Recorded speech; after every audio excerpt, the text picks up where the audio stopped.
Our guest today is the president of the University of Illinois. He became the 19th president 1 year ago. The University of Illinois is the flagship public higher education institution in our state. Our guest today was raised on a grain and livestock farm in southwest Texas. He earned an undergraduate degree in agricultural education and a master's degree in animal nutrition from Texas A&M. He completed a doctorate in animal science at the University of Illinois in 1976. Before becoming president, our guest today spent his entire nearly 40-year career as a senior administrator and faculty member on the university's Urbana-Champaign campus. He is a retired officer in the U.S. Army Reserve, where he served for 20 years. Our guest today and his wife, Cheryl, have 2 adult children and 6 beautiful grandchildren. Please welcome to the City Club of Chicago, Bob Easter. Bob? All right, thank you. Have fun up here. There we go. Thanks, Jay. You've taken the first 10 minutes of my speech already, so I'll have to make something up real quickly here. But a couple of introductions. I saw in the crowd earlier Jerry Shea, and former chairman of our Board of Trustees. Mr. Shea, if you'd raise your hand in the back. And I bring up that name just because, in part, he was the chairman of the board that hired me as my first administrative job. Now, don't forget my friends, so I just wanted to make that point. And I think Roger Plummer, who is incoming chairman of our foundation board, is here. Roger, I think you're at a table somewhere over here. Thank you for being here. Well, on behalf of everyone at the University of Illinois, I do want to thank you for the opportunity to be at the City Club, but more than that, thank you for a century of service to this city, to our state, and for being part of creating a better tomorrow for many, many, many people. I'm incredibly honored to be president of the University of Illinois. I'm fortunate to have people who prop me up every day, and you've met them. We have a tremendous team. Our chairman of the board, Chris Kennedy, is an individual who devotes an enormous amount of his time to service to the University of Illinois, and I very much enjoy working not only with him, but the other members of our board, as well as the chancellors on the 3 campuses and their staffs and those that work with me in university administration. Before I became Dean of Agriculture back at Urbana in 2001, I found myself confronting a rather simple question, and it says, how do you measure success in an academic unit? And there are the usual things that we academics like to talk about: how many papers you published, how many students you graduated, how many grant dollars you brought into your laboratory or the institution, what's your national ranking. But I pondered that, and I began to ask, are those truly the right measures? And as I struggled with that question, I came quickly to another more fundamental question. As a university, why are we doing the things that we do? And I want to spend a bit of time playing with that question today. Why do we do the work that we do? And more particularly, why do universities, especially public universities, exist? Well, with apologies to any real anthropologists in the room, I believe the answer begins with a couple of characteristics that define us as humans. We have an insatiable curiosity, so there's a desire to learn things, to do scholarship. And we also have this ability, this unique characteristic of transferring knowledge from one generation to the next. And throughout history, you find evidence of different institutions that have been created to do that. The modern university came out of the modern Western university as a product of the Middle Ages. And in most cases, universities began as an effort to prepare clergy for their roles in life. And if you look at the origins of Oxford, Cambridge, and others, you find that kind of relationship. And when Americans arrived, or when Europeans arrived in North America, they brought the educational paradigm along with them. And thus Harvard, Princeton, Yale, the others, elite privates that we recognize today. And their curriculum typically involved the study of classical literature, which was the case in Europe, and the universities were generally populated by the sons of the ruling elite. And these were individuals who were destined, in a sense, by birthright to positions of leadership in colonial America. Well, time went by. The United States was established, the nation began to expand westward. And with that westward expansion, there was a growing opportunity for the children of the masses to find prosperity and success in their lives. And within universities that existed, pragmatists began to question the value of a classical education in a world where practical knowledge was critical to solving everyday problems. In fact, the Yale faculty debated this issue and in 1829 published what has become a famous document, the Yale Report, that found, interestingly enough, that classical education should continue to be the core of a university's responsibility. Some disagreed. And notable among them was an interesting fellow, Jonathan Baldwin Turner, who graduated from Yale in 1833 and who joined the faculty of Illinois College in Jacksonville. And I say he must have been an interesting fellow and the kind of a person that university presidents don't really like to have on their faculty because he just went around the state making all kinds of rabble-rousing speeches. But his fundamental message was this: we need a university for the industrial classes in each state. The objective, and it's here on the screen, these institutions should be to apply existing knowledge directly and efficiently to all practical pursuits and professions in life and to extend the boundaries of present knowledge. So the debate went on, and at the height of the American Civil War, the U.S. Congress passed the Morrill Act, some folks would say, granting public lands to each state, with that land to be sold and those funds used to build a public university. Thus, the University of Illinois came into existence in 1867. The reason for our establishment was very explicit in the Act: to teach such branches of learning as are related to, and our early focus, agricultural and mechanical arts, as prescribed by the legislature, but importantly, and to promote the liberal and practical education of the industrial classes in the several pursuits and professions of life. Notice it did not ignore the need to have both a classical liberal education as well as a practical education. We've come a long way.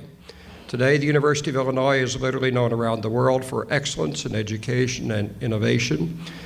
I'm not sure, as I even struggle to grasp the size and scale of the university, that those of us those in the public fully understand that this is one of the world's premier research universities. We're a $5 billion a year operation. Across our three campuses in Chicago, Springfield, and Urbana-Champaign, our College of Medicine satellite campus is in Peoria and Rockford. Through our research parks, Illinois Extension, the state surveys, there's literally no part of the state of Illinois that is not in some way touched by the University of Illinois.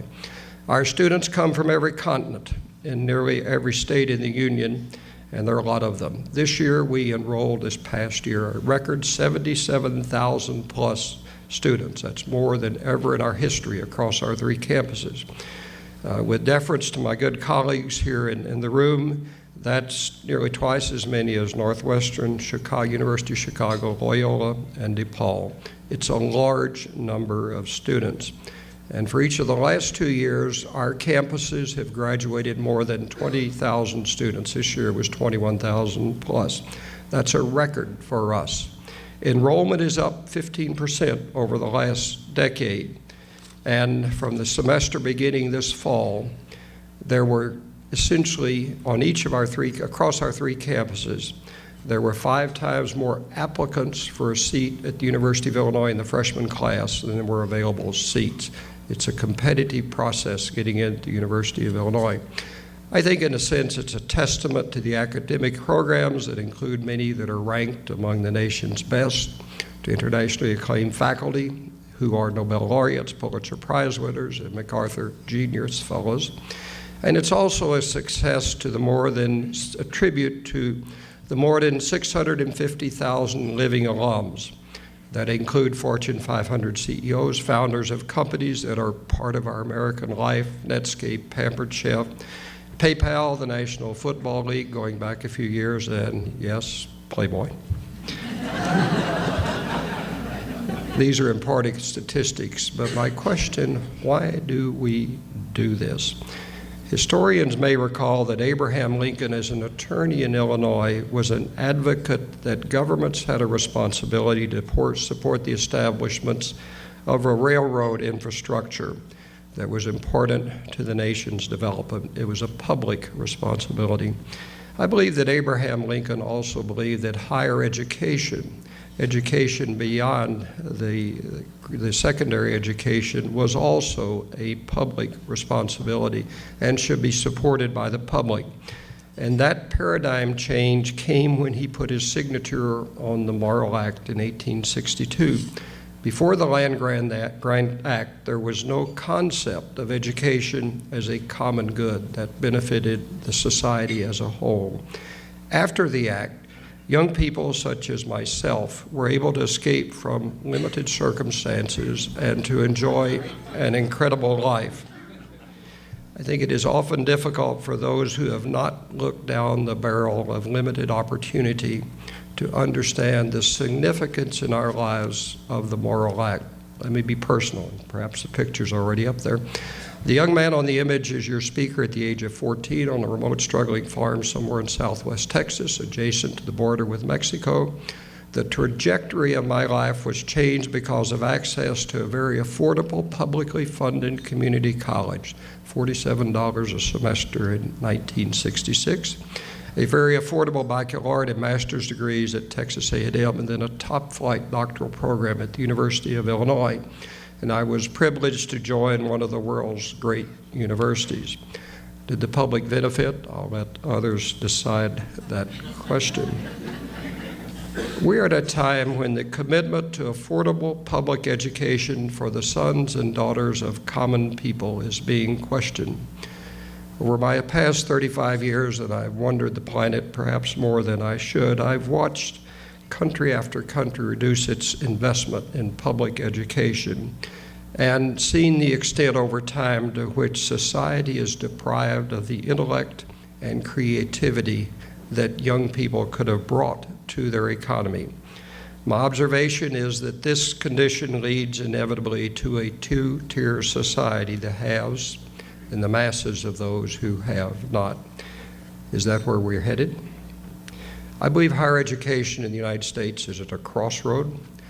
Larry Faulkner, who's a friend of mine, former president of the University of Texas at Austin, and a former U of I faculty member, has suggested that a good comparison is to compare tuition to median family income in a state. In 1973, when I arrived on the Urbana campus, median household income in Illinois was about $10,500.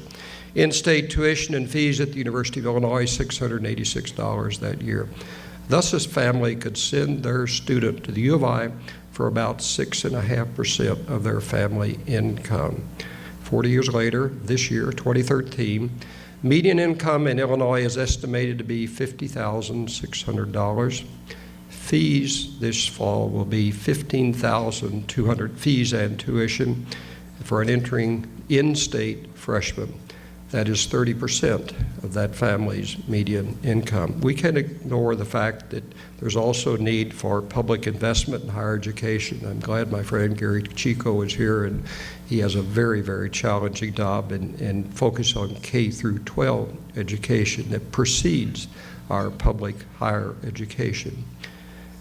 But we do more than just teach students in the classroom and pass out credentials at graduation. We do research, and it's an essential part of what we do. And it's been an expectation from the beginning of the University of Illinois that its faculty would spend significant time in their laboratories, the library, and other places where they do scholarship. We estimate today that about half of their time, and that's our expectation, will be devoted to advancing knowledge, as Turner said, in all practical directions. It was during the Second World War that the nation discovered the incredible research power of our public and private universities, and some of that right here in Chicago at U of C. In the early 1950s, the federal government and the state governments began to invest heavily in support of research and university laboratories. It was a true partnership. The state paid the salaries of faculties and provided buildings. The feds paid direct and indirect cost of the research. We now hear it said that that post-war era of research and education, higher education, is over. An era that fueled, I would argue, the rise of the University of Illinois, but also American education and America itself as our economy advanced after the Second World War. In short, the mechanism is breaking down as states and the federal government are constrained with many, many challenges, demands on their resources. Direct state funding that once covered half of the U of I's day-to-day costs now accounts for less than 15%. In inflation-adjusted dollars, that our reduction in state funding today is back to 1965 levels, a time when we enrolled half the number of students that we do today. It's not sustainable. Tuition has increased to fill the gap, and that's not sustainable. Our Board of Trustees has, I think, very appropriately articulated a policy that seeks to hold tuition increases to the rate of inflation. So this fall, our entering freshmen will see a 1.7% increase in tuition. That's the smallest increase in 2 decades. That inevitably, inexorably will limit the dollars that we have available to support our programs. What is at risk? We are a global center of discovery innovation. Our nearly $1 billion research portfolio includes federal research funding that this year grew to a record $813 million, more than ever in our history. Our federal funding is 6th best among university systems nationwide. Think of California, Texas, a few others. We are first in funding from the National Science Foundation. The University of Illinois receives more dollars from NSF this year than anybody else in the country. We're among the leaders in the funding from the National Institutes of Health. Those are dollars that come to Illinois and hire people that pay taxes. It's important to our state's economy at that point, but the innovation that comes from that is important as well. Our research doesn't just sit dormant in the journals. We put it to work to serve society and drive economic growth for our state and nation. Our research park in Urbana was created not long ago, just over a decade. It's an award-winning research park, last year ranked #1 in the country. It's incubated 145 startup companies, employs about 1,500 full-time and interns, and since its opening, it's become a job-creating economy building activity of the University of Illinois. It also serves as a place where industry can come to work with the university faculty and students. And some of our partners in Urbana include Abbott, State Farm, Caterpillar, Yahoo, and a number of others. A similar business incubator is growing here in Chicago in the medical district. Is already working with more than 30 companies to spin out high-tech startups from our UIC campus, which, by the way, is the city's largest with 28,000 students. Sometimes frustrate my friends in Urbana when I point out to them that the Chicago campus is larger than Urbana, and they say that can't be true. There's 42,000 students here. I said, look at the budgets. When you operate a hospital, you have a really, really big budget. And so if you want to frustrate your friends that are graduates of Urbana, we might want to point that out. We intend to expand our service to innovation and economic development in Chicago through UI Labs. You've probably read in Cranes about that. A university initiative that will create a unique, privately funded research center here in the city. In many ways, it's modeled after the concept of Bell Labs. It's a place where the top scientists who are doing rocket science, if you will, discovery research, will come together with individuals who have problems to solve in the private sector and work together to solve those problems. Our goal, quite simply, is to be part, along with many others, of making Illinois a center for where innovation in the world takes place and where the world comes to find the latest and best. Our university is moving ahead with service to students despite our financial challenges. In Illinois, the number of and let me just speak about a few of the challenges that are ahead of us. I've focused largely on budget. In Illinois, the number of high school graduates is declining. We expect to see about a 6% decrease from 2009 to 2020. Statewide enrollment at public universities was around 3% last year, about a drop in 5,000 students. And of the state's 12 public universities, 10 saw a drop in enrollment. Competition in higher education is increasing. People ask me, why do you stay awake? What keeps you awake at night? And it's frankly not our budget. It's trying to see where higher education is going to be 10 or 15 years from now and preparing ourselves to be there. Some of you at the table were talking about MOOCs, M-O-O-C, MOOCs. The MOOC movement, massive open online courses, came out of Stanford about 18 months ago. They're gaining interest as a convenient and affordable pathway to higher education. We have MOOCs. We now are engaging with students in that effort. But questions remain about the quality of those programs, how to pay for them, and their impact on traditional residential campuses, if in fact tuition dollars are siphoned away from those campuses. We're very proud of the fact that our Springfield campus is a national leader in online education and part of a $500,000 Gates Foundation study to improve access to online education. There's also this other factor that's in our landscape, the growth of for-profit colleges and universities. Since 1990, the number of for-profits has quadrupled. There are about 1,400 in the country today. And the challenges facing America's universities come at a time when America needs them more perhaps than in a very, very long time. We were a world leader a decade ago. The U.S. now ranks behind 11 countries in the share of young workers with at least an associate degree, a 2-year degree. That's about 40% of our working population. The President Obama, as many of you would know, has articulated a goal that wants to increase that to 60%. It's important that we do that. And how are we going to do it with declining public support for the educational system? A recent study illustrates the growing importance of education beyond high school.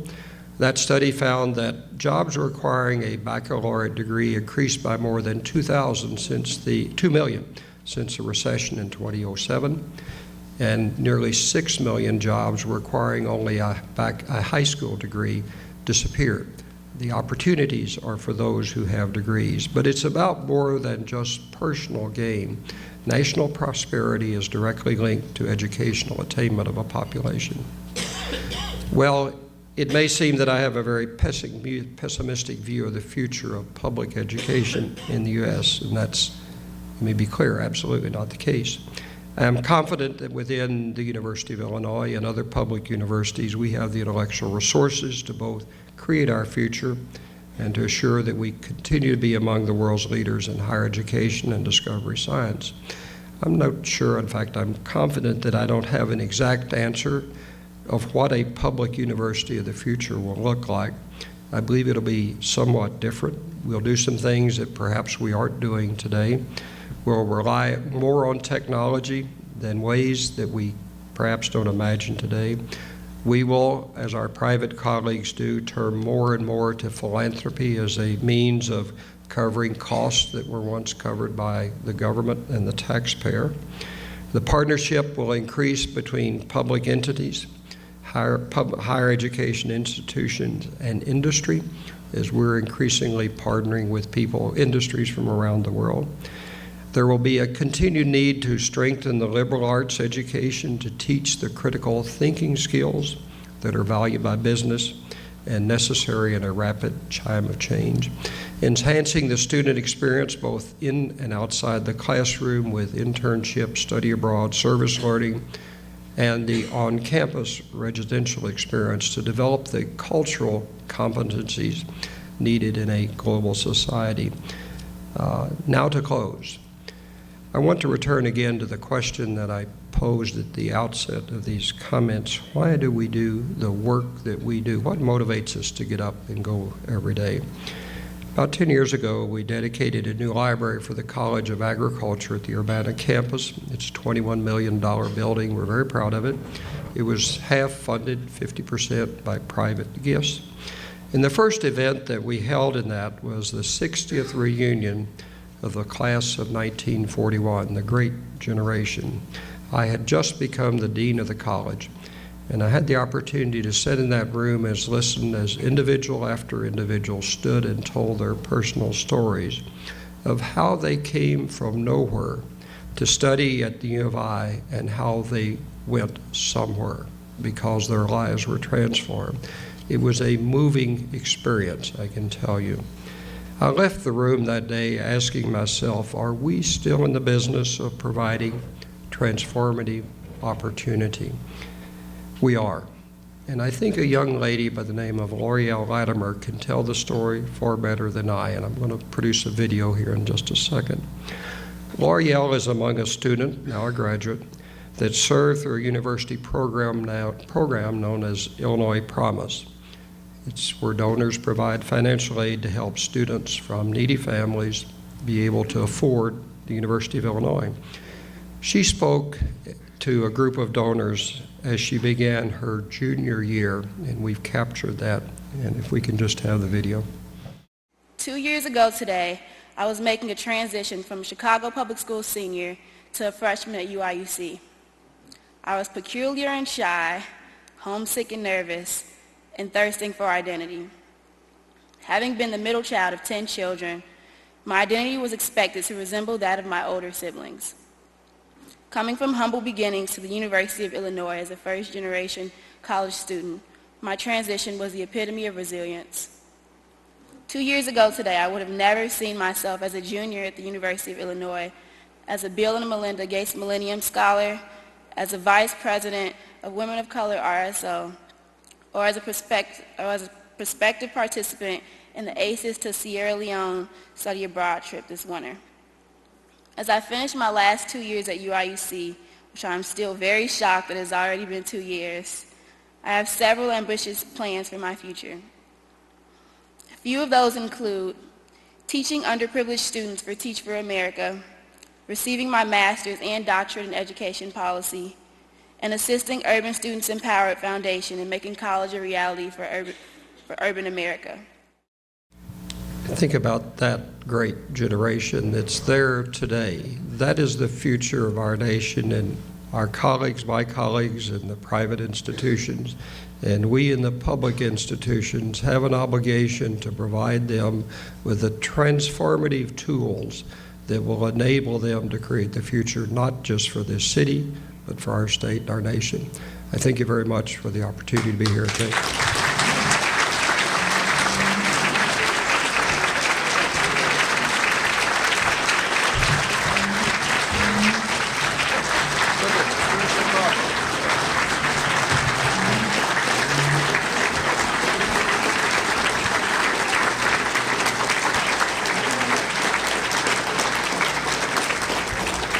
You know, I never get a standing ovation from my farmer friends downstate. Maybe there's a question. If you have any questions, you could write them out. Ernestina's here. Jack's in the back. By the way, that was a lot of non-employees standing up too.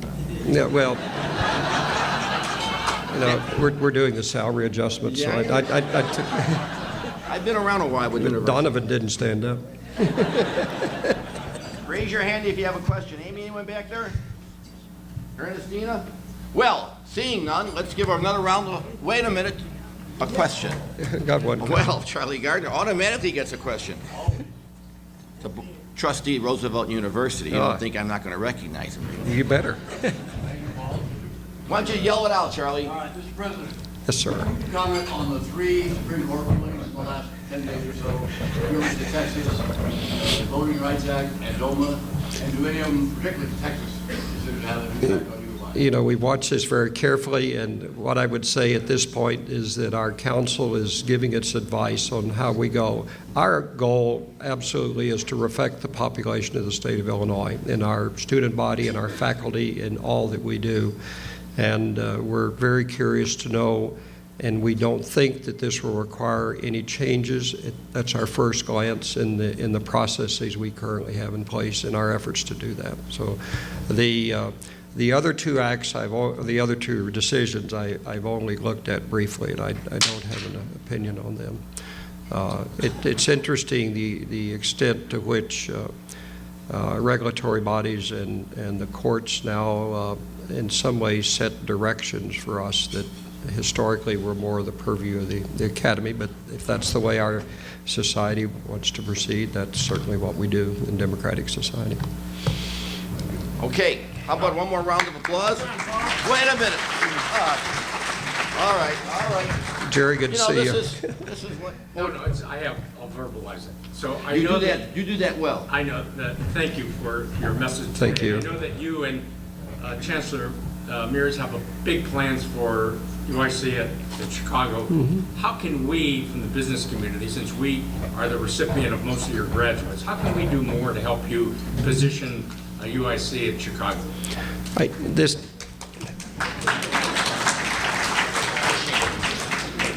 Let me just begin with, now, this won't take too long, Jerry. So the land-grant university in its act talked about agriculture and mechanical arts, and that was the time when the country was industrializing and there was a great need for engineers and a great need for food. And it made a lot of sense that those became early focus areas for the campus in Urbana. And in many respects, if you think about a world today where more than half worldwide of people live in great urban cities like Chicago, the challenges of today is how to make those cities function optimally, where they become an even better place where people can live, they're sustainable, they're environmentally viable, there's employment. I think the University of Illinois Chicago campus is in an incredibly opportune position to not only be engaged here, but to set the paradigm, to contribute the kind of scholarship and education that will, in a sense, define how cities go forward into the future. And I think clearly that has to be done working in partnership very closely with the leadership of the cities, both in the public and private sectors. I talked quite a bit with Jerry Pagano, who's Dean of our College of Public Administration, and I'll get it all wrong. I'm sorry, Mike. I called you Jerry to begin with. Mike Pagano. And the extent to which every one of his students doing a master's degree works on a problem relevant to the city. I think it's those kinds of opportunities, if you can help bring them to us, would be of great value to us. And obviously, we need financial support. The extent to which you can help our students, 50%, more than 50% of the undergraduate students, Paula, enrolled on your campus are first-generation students. Neither of their parents has attended college. Most of them have financial challenges attending. The extent to which you can conceive of ways that resources, either appropriated or otherwise, can be made available to support them. And obviously, I'm biased. I speak for the University of Illinois, but I think I also speak for my colleagues at the private universities. They, too, have the same opportunities with work with students who have limited resources. I could go on, but I'll stop at that point. Thanks. Mr. Reester, we got a... Presidents move kind of fast. Mr. Reester, we have one...